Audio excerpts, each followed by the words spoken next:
Então, por exemplo, nós, hoje que estamos em 40 comunidades no estado de São Paulo, hoje trabalhamos muito esses fóruns com a comunidade, né? Então, nós fazemos, em média, 4 fóruns por localidade, isso dá uma, não sei nem que conta, mas não seria possível realizá-los sozinhos, mesmo com o recurso que o Senac tem. Porque não é somente o recurso, dinheiro, que mobiliza, né? Mas é uma série de condições que se dão justamente quando a gente se conecta, quando a gente está em rede, e por isso que facilita a operação. Não vou entrar agora em tipologia de redes. Esse quadro que vocês estão vendo, se vocês observarem os pontos, o desenho dos pontos, ele é igual nos 3 desenhos. O que diferencia, o que nos faz ver o desenho diferente, são as conexões, ok? São as conexões. Ou seja, nós temos do lado esquerdo uma conexão mais centralizada, né?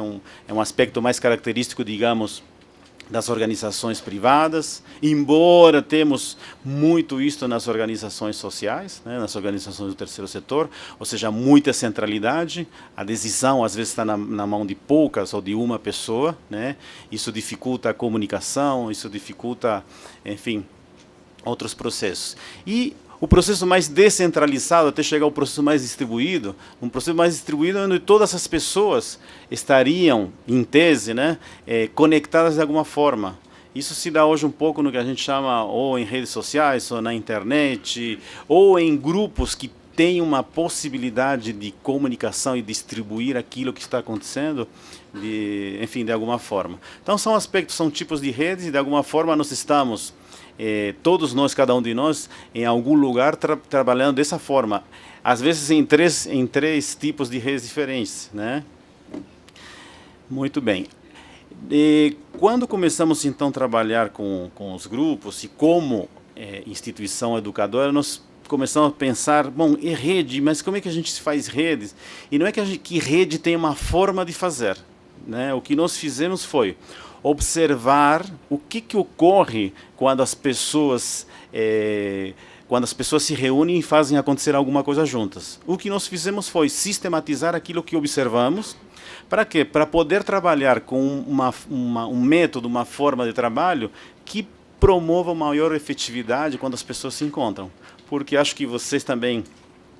todos nós temos essa experiência, vocês, de que não é muito fácil necessariamente trabalhar com um conjunto de pessoas, né? Seja pela diversidade, pelos desejos diferentes, etc.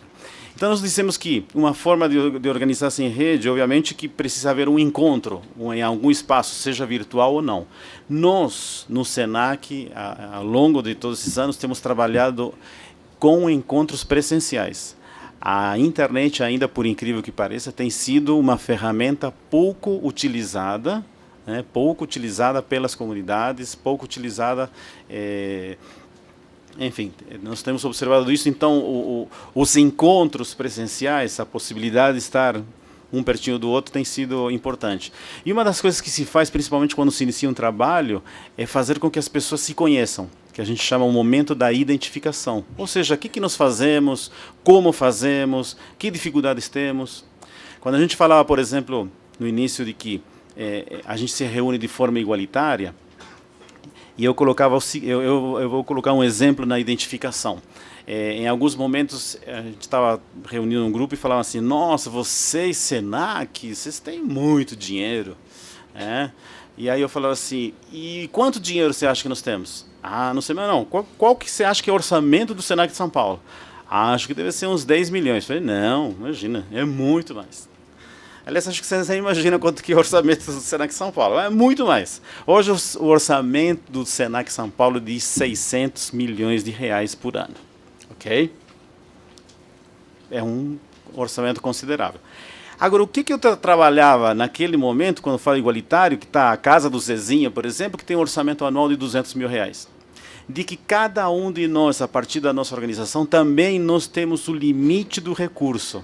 Ou seja, o Senac, com seus 600 milhões de reais, ele faz alguma coisa com esse dinheiro, né? Ele tem um conjunto de unidades, ele tem uma estrutura, ele tem funcionários e ele tem seus projetos. E internamente, disputamos ou brigamos, não, buscamos condições para que, por exemplo, eu trabalho internamente, quando chega essa época, agora, aliás, nós estamos na época do planejamento, de como é que eu posso ter mais recursos para a área social e que hajam menos recursos para investimentos, seja em construção, seja em equipamentos ou outros projetos que as outras áreas também propõem.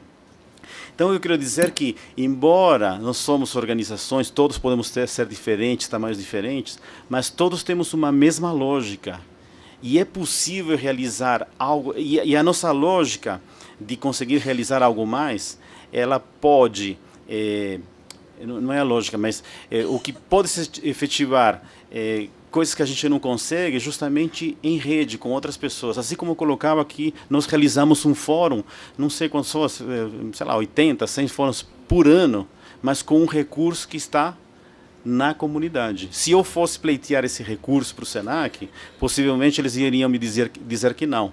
Ou ainda, poderia estar utilizando poderia estar deixando escapar um recurso para outras coisas mais significativas para a comunidade. Bom, então a identificação é isso, é saber quem é cada um, compreender como trabalha, né? E a gente tentar não trabalhar o preconceito, né? Quando uma organização muito grande tem esse recurso, a gente tem sentido isso, o preconceito no sentido de, vocês são grandes, então vocês têm recursos, então vocês têm que fazer mais, né? Muito bem. E quando a gente faz essa identificação, diz quem faz, obviamente também a gente está colocando as nossas ideologias. É o momento que nós estamos propondo, ou seja, se eu estou falando dos meus projetos, eu estou dizendo, meu projeto é bacana por causa disso, é o que eu chamo, é o momento da sedução. E cada um de vocês, aliás, deixa eu perguntar, quantas pessoas aqui trabalham de alguma forma ligadas à área social? Levanta a mão, para ter uma ideia. Ok. E mais na área empresarial somente? Ok. E do setor público? Ok. Social é uma forma de dizer porque todo mundo trabalha para o social, mesmo trabalhando só na empresa privada, tá? É só questões de pedagógicas para a gente separar, mas todos nós somos cidadãos em qualquer lugar, seja no poder público, seja na empresa, seja em outros setores. Mas o que eu queria dizer que no momento da proposição é o momento da sedução, né? E isto, em um primeiro momento, não é mal, ou seja, vocês têm projetos que precisam de recursos, que precisam de voluntários, que precisam de apoio, que precisam de visibilidade. Portanto, vocês não vão chegar para alguém e dizer assim, meu projeto não é muito legal, não. Meu projeto é mais ou menos. Não, vocês vão dizer, eu trabalho com um projeto muito legal, eu cuido de criança, eu faço isso, eu faço aquilo. Muito bem.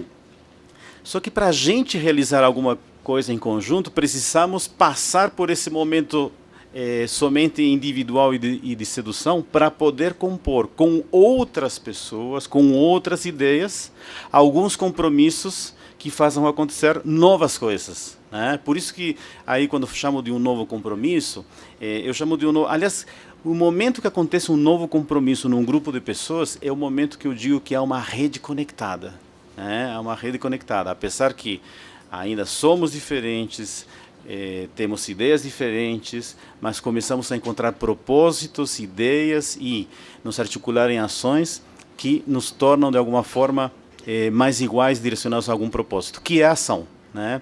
Então é assim que a gente se organiza e com este pensamento, com o conceito e com o método de trabalho, é que sempre estamos junto às comunidades discutindo que tipo de projeto fazer, como enfrentar as dificuldades.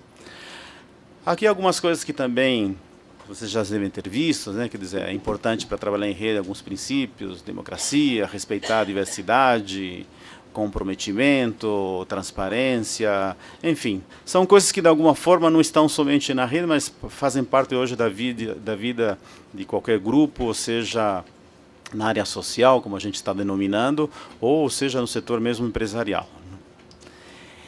E uma coisa que é importante para conseguirmos trabalhar em conjunto, para conseguirmos trabalhar em rede, é trabalhar nesse quadrinho que a gente chama do diálogo. Normalmente, quando começamos a ouvir as outras pessoas falar, sobre alguma proposta, em seguida queremos dizer, não, peraí, eu vou explicar direito o que você quer dizer.